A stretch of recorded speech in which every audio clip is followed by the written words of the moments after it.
कुछ लोगों का वैक्स जो है वो काफ़ी ज़्यादा होता है और वो पूरा ब्लॉक ईयर्स होते हैं, उसमें भी वो काफ़ी इंटेंस खुजली होती है। बरसात का खुजली होता है वो मैक्सिमम लोगों को फंगल इन्फेक्शन से होता है। घरेलू नुस्खे में खासकर तेल लहसुन डालना, ये सब डालना, फंगस ब्रीड होता है और वेरियस काइंड ऑफ जर्म्स भी डिपॉजिट हो सकते हैं। जो फंगस के पेशेंट्स हैं या इन्फेक्शन के पेशेंट हैं, हमने देखा है कि विद टाइम उनमें थोड़ा थोड़ा स्वेलिंग, थोड़ा थोड़ा पेन भी आना शुरू हो जाता है विद कोर्स ऑफ टाइम।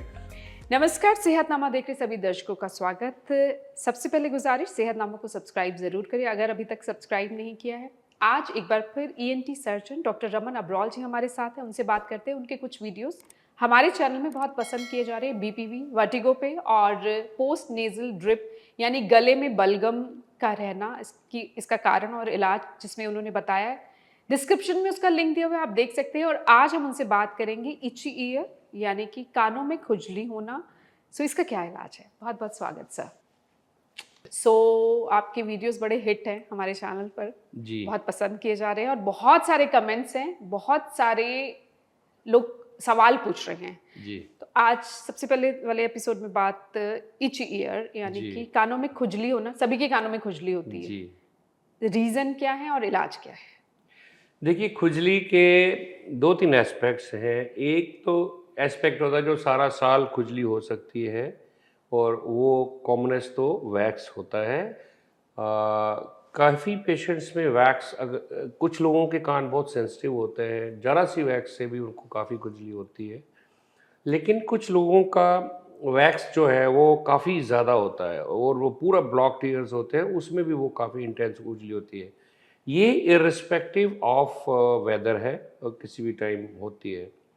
कुछ कान होते हैं, कुछ लोग होते हैं जिनके कानों को सीज़नल खुजली होती है और मौसम बदलने पर। मौसम मौसम खासकर बरसात के जी। मौसम में होते हैं या या विंटर विंटर्स में में, हाँ, होते हैं, सर्दियां आ रही हैं अब। सर्दियों में। वो विंटर जो बरसात का खुजली होता है वो मैक्सिमम लोगों को फंगल इन्फेक्शन से होता है। काफ़ी लोगों के कानों की स्किन में मॉइस्चर होने से या मॉइस्चर रह जाने से या नहाने के टाइम पानी रह जाने से कुछ फंगल इन्फेक्शंस, क्योंकि बरसात में ह्यूमिडिटी होती है, ह्यूमिडिटी से फंगस ग्रो करते हैं।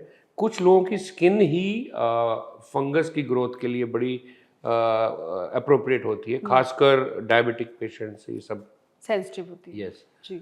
तो उन पेशेंट्स में फंगल इन्फेक्शन होने से स्किन में स्वेलिंग होती है और फिर खुजली वगैरह होती है। ये सीजनल होती है। एक और खुजली कई पेशेंट्स में होती है विंटर में, खासकर वो होता है ड्राइनेस के कारण। काफ़ी पेशेंट्स का जनरल स्किन ड्राई होता है और मॉइस्चराइज करते रहते हैं लोग, क्योंकि बॉडी में भी अर्टिक एरिया खुजली होती है विंटर में। वही पेशेंट्स के कान की स्किन भी वैसे ही बिहेव करती है। अब क्योंकि मॉइस्चराइजेशन या ये सब करना पॉसिबल नहीं होता कान में, तो वो ड्राई रह जाता है। तो ऐसे पेशेंट्स को भी विंटर में खुजली होती है और वो खुजली एक ऐसी होती है जो कि कान के बाहर तक भी आप देख सकते हैं, वाइट वाइट स्केल्स, स्केलिंग और ड्राइनेस वगैरह। जी। तो ये भी एक खुजली का कारण होता है। कई पेशेंट्स होते हैं जिनके कान बहते हैं, वो बहते हुए कानों में डिस्चार्ज होता है। उनको भी, क्योंकि पेन तो होता नहीं है बहने वाले कानों में, तो वो डिस्चार्ज खुजली से प्रेजेंट करता है, बट ऑफ कोर्स उसमें डिस्चार्ज भी होता है। तो ये मोटे मोटे कारण कान की। एक एक टाइप और होता है जिसको कि न्यूरोडर्मेटाइटिस बोलते हैं, कि पेशेंट को प्रॉब्लम कोई नहीं है, but as a habit as a habit वो खुजलाते हैं कान। और अगर उनको खुजली हो नहीं रही, खुजली हो पर नहीं रही, आदत पड़ गई है, हाँ, हर वक्त इसको, उंगली कान में जा रही है। हाँ, उसको न्यूरोडर्मेटाइटिस बोलते हैं। वो साइकोलॉजिकल इशू है और वो पेशेंट्स अगर आप पूछो तो और उनके कान एग्जामिन करो तो परफेक्टली नॉर्मल कान होते हैं। और उनको पूछो कि क्यों खुजली करते हैं, तो काफ़ी लोग बोलते हैं कि ध्यान कभी कभी कहीं और हो तो कानों में उंगली चली जाती है। तो इस तरह का वेरियस टाइप्स ऑफ कॉजेज जो है खुजली के होते हैं जी। और इसको हम अप्रोप्रिएटली ट्रीट कर सकते हैं according to the cause and okay, generally examination. आपके पास जो पेशेंट आते हैं तो ट्रीटमेंट क्या होता है और क्या कुछ घरेलू नुस्खे उपचार भी होते हैं कि कान की खुजली ठीक हो सकते हैं? और जिस वक्त कान में खुजली हो रही हो उस वक्त क्या किया जाए?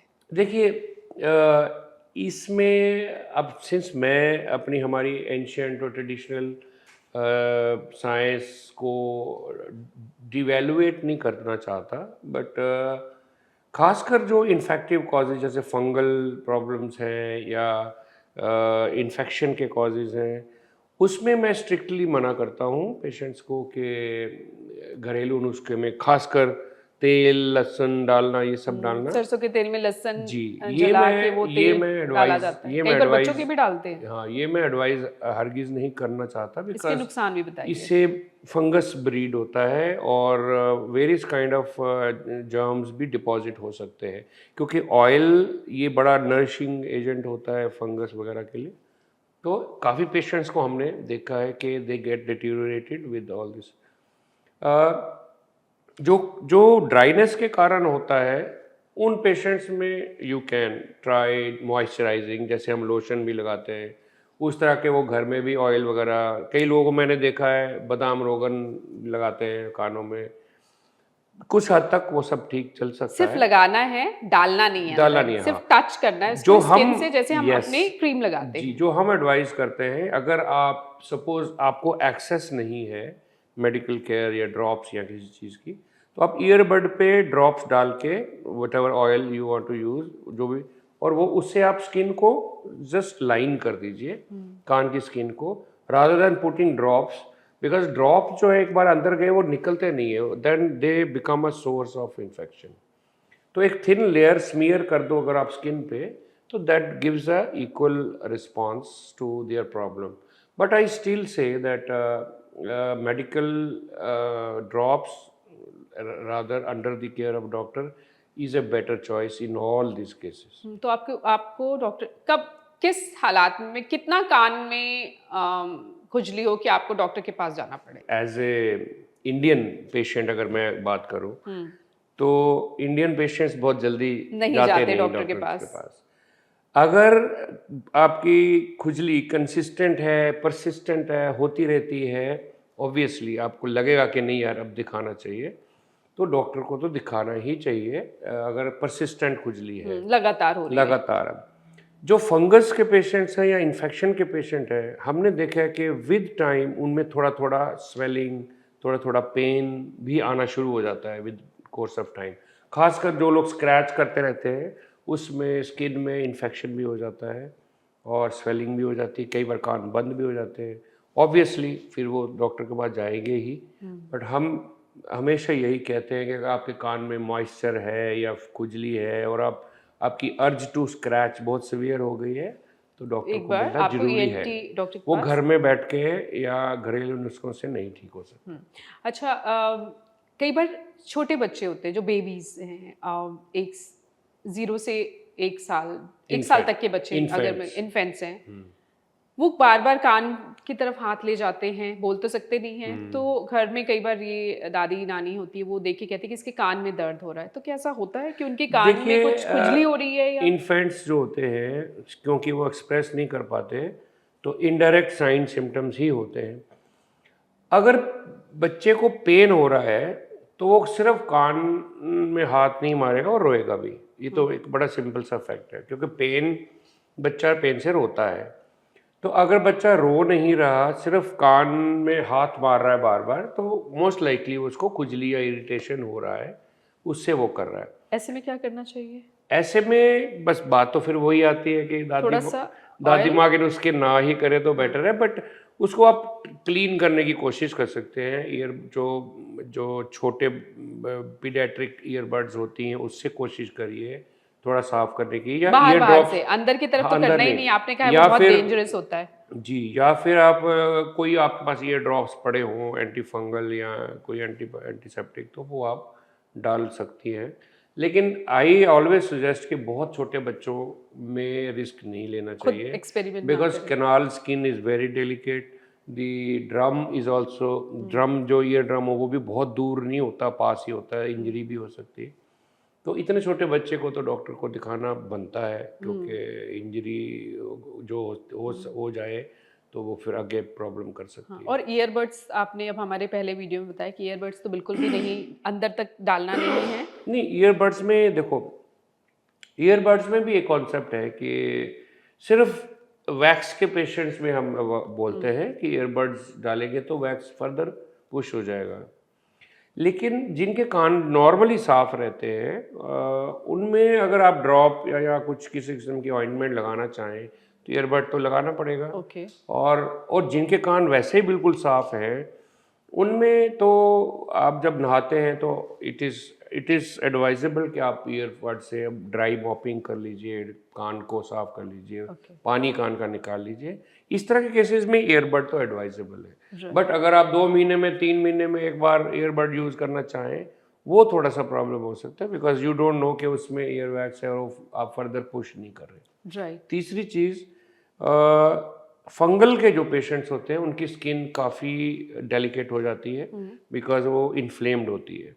उस केसेस में ईयरबड से जो भी आप स्क्रैच करेंगे या यूज़ करेंगे थोड़ा माइक्रो इंजरीज हो सकती हैं स्किन में। माइक्रो इंजरीज में होने से फिर वो बैक्टीरिया ग्रोथ करता है, फिर वो पेशेंट में बहुत सीवियर पेन भी होने शुरू हो जाती है। तो उन केसेस में भी हम ईयरबड मना करते हैं। अगले एपिसोड में कान में अगर दर्द हो तो क्या किया जाए उस पर बात करेंगे, लेकिन कोई प्रिकॉशंस ले सकते हैं अगर कानों में खुजली हो रही हो तो, मतलब उससे बचा जा सके या जी देखिए, जो पेशेंट्स को एक टिपिकल पैटर्न है, जैसे विंटर में ड्राइनेस है, सारी स्किन ड्राई हो रही है, उन पेशेंट्स में आप मॉइस्चराइज़र जो यूज़ करते हैं वो थोड़ा सा कान में भी यूज़ कर सकते हैं। स्किन में खासकर, बहुत अंदर नहीं, आगे जहाँ हेयर बेयरिंग स्किन होता है वहाँ तक आप ड्रॉप्स, कभी कभी कोई ये ड्रॉप्स का बड पे लगा के आप स्मीयर कर सकते हैं, कोई क्रीम लगा सकते हैं, ये प्रिवेंशन के लिए है। दूसरा, पेशेंट्स को पता होता है कि उनके वैक्स बिल्डअप रहता है, बिकॉज ये भी जेनेटिकली डिटर्मिंड है। मैं लोगों को, अपने दर्शकों को बताता चलूँ, जो पेशेंट्स का वैक्स होल्ड अप होता है अंदर वो जेनेटिकली डिटर्मिंड होता है मोस्ट ऑफ द केसेस। सारे पेशेंट्स का वैक्स होल्ड अप नहीं होता। ओके। हर पेशेंट का वैक्स क्लीनिंग एक सेल्फ मैकेनिज्म है जो बॉडी में काम करता है, और कान सबके साफ रहते हैं। कुछ प्री डिस्पोज्ड पे लोग होते हैं जिनके कान में वैक्स अपने आप निकलती नहीं है, they are called wax retainers. तो वो लोगों को पता होता है कि मेरे कान में वैक्स रहती है। तो उन पेशेंट्स में जब जैसे ही आपको थोड़ा हल्का फुल्का सा प्रॉब्लम भी हो तो रेगुलरली 3-4 महीने 6 महीने में एक बार क्लीन करा लीजिए डॉक्टर के पास जाके। उसकी वजह से भी इची हेयर होते हैं, बिल्कुल, खुजली होती है वैक्स की एब्सोल्युटली, वजह वैक्स से। तो ये चीज़ करती है काफ़ी Right. पेशेंट्स में, तो वो पहले ही उसको साफ करा लें तो इससे सेटल रहेगा।